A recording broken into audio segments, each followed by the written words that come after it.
Landasan pengetahuan atau biasa disebut sebagai teori kebenaran. Bagaimana sih hakikat pengetahuan itu? Apakah pengetahuan itu benar atau tidak? Atau bahkan apa sih kebenaran itu? Nah, setidaknya ada 5 mazhab yang memandang tentang bagaimana kita mengidentifikasi atau memverifikasi suatu kebenaran. Yang pertama, kebenaran korespondensi. Kebenaran korespondensi itu adalah, ini yang paling umum ya di basic training. Kebenaran korespondensi adalah kesesuaian antara ide dan realitas. Itu kebenaran korespondensi. Ketika sesuai antara ide dan realitas, itu kebenaran korespondensi. Sehingga harus ada realitas yang kemudian kita verifikasi kebenarannya di alam diri kita. Tetapi bukan cuma itu hakikat atau kriteria kebenaran, karena ternyata ada kebenaran koherensi. Karena kalau kita hanya merujuk kepada kebenaran korespondensi, bagaimana kalau realitasnya itu tidak bisa kita indrai, bertindak benar? Makanya ada kebenaran koherensi. Kebenaran koherensi adalah kesesuaian antara teorema dan aksioma. Kesesuaian antara pengetahuan yang mau diuji dengan landasan pengujinya atau aksioma. Itu namanya kebenaran koherensi yang selalu mencoba memverifikasi realitas-realitas yang sifatnya internal atau yang tidak ada realitas eksternalnya atau tidak ada nisdaknya. Yang ketiga, kebenaran pragmatis. Kebenaran pragmatis adalah sesuatu dikatakan benar ketika dia bermanfaat bagi orang, bagi diri saya, bagi masyarakat. Itu namanya kebenaran pragmatis. Sesuatu tidak dikatakan benar lagi ketika dia sudah tidak bermanfaat. Makanya disebut sebagai kebenaran yang sifatnya pragmatis. Yang keempat, kebenaran konsensus. Sesuatu dikatakan benar ketika diterima oleh masyarakat pada umumnya. Kalau masyarakat mengatakan matahari mengelilingi bumi, mayoritas masyarakat mengatakan matahari mengelilingi bumi, itu artinya itulah yang benar. Kalau masyarakat mengatakan bumi itu bulat, itulah yang benar.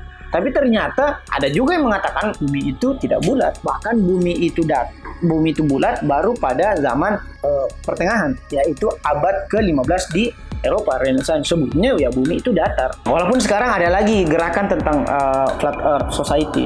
Nah, yang terakhir yaitu kebenaran skriptual. Sesuatu dikatakan benar ketika dia memiliki skrip, baik itu skrip yang sifatnya profan ataupun skrip yang sifatnya imanen atau suci, misalnya kitab suci. Nah, ini disebut sebagai skriptualisme.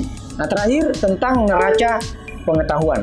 Nah, neraca pengetahuan. Kalau tadi landasan pengetahuan itu adalah bagaimana kita mengukur kebenaran, neracanya adalah mendapatkan pengetahuan yang benar itu seperti apa? Seperti bagaimana gitu. Saya kasih contoh, misalnya, apakah ini emas, benar-benar emas? Itu disebut sebagai landasan pengetahuan. Oke. Neraca pengetahuannya adalah bagaimana mengetahui bahwa ini benar-benar emas. Jadi yang pertama adalah apakah emas yang benar itu? Yang kedua adalah bagaimanakah mendapatkan emas yang benar itu? Apakah emas yang benar itu disebut sebagai landasan pengetahuan? Bagaimanakah mendapatkan emas yang benar itu disebut sebagai neraca pengetahuan atau cara kita mencapai pengetahuan yang benar. Hanya ada 2 mazhab, yaitu mazhab silogisme, misalnya mazhab yang dipelopori oleh Aristoteles dan murid-muridnya sampai kepada filsuf muslim, misalnya Ibn Arabi, Ibn Sina dan sebagainya, yang bertumpu tentunya pada deduksi dan aksioma. Dan satunya lagi logika induksi, yang bertumpu tentunya pada induksi dan eksperimen, bahwa sesuatu bisa diukur, diverifikasi kebenarannya kalau bisa dieksperimentasikan. Nah, mengenai logika induksi dan deduksi kita jelaskan nanti di materi tentang argumentasi. Nah, terakhir izinkan saya menutup dengan beberapa kutipan.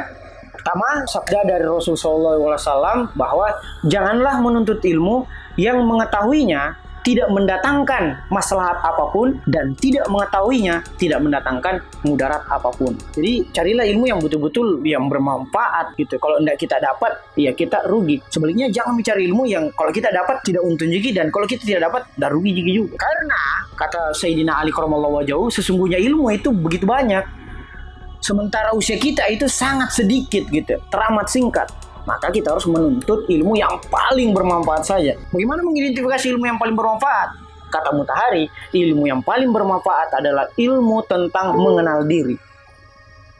Bagaimana kita mengenal diri kita? Nah, ini nanti akan ditulis oleh Bro Albar ini. Seni mengendalikan diri gitu ya, tentang wara. Insya Allah.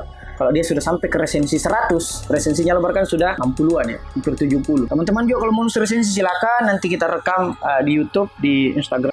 Itu gratis, kita akan nanti editkan videonya supaya teman-teman bisa share juga ke Instagram dan YouTube-nya teman-teman. Nah, lebih lanjut lagi sabdanya Rasul, barang siapa yang mengenal dirinya maka ia akan mengenal Tuhannya. Man arafa nafsahu man fadak rabbahu. Hadisnya Rasul. Karena hanya dengan mengingat Allah hati menjadi tenang, dalam Quran surat Ar-Ra'd ayat 28. Kira sekian, terima kasih, semoga berkah. Assalamualaikum warahmatullahi wabarakatuh.